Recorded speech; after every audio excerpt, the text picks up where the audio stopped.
How to make robot. Making a robot can be a fun and challenging project that requires some basic knowledge of electronics and programming. Here are some general steps you can follow.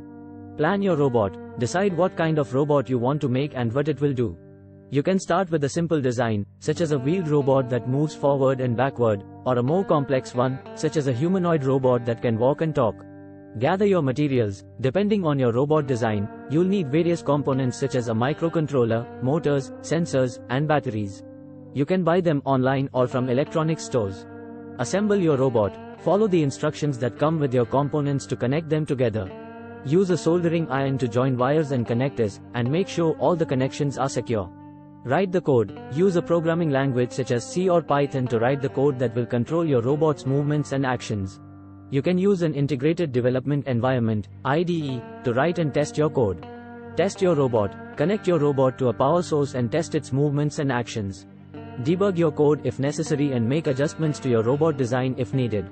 Improve your robot. Once your robot is working, you can add more features and functions to it.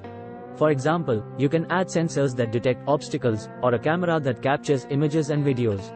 Making a robot can be a complex and time-consuming project, but it can also be a rewarding experience that teaches you valuable skills in electronics and programming. There are many resources available online, such as tutorials and forums, that can help you with your robot project. Thanks for watching.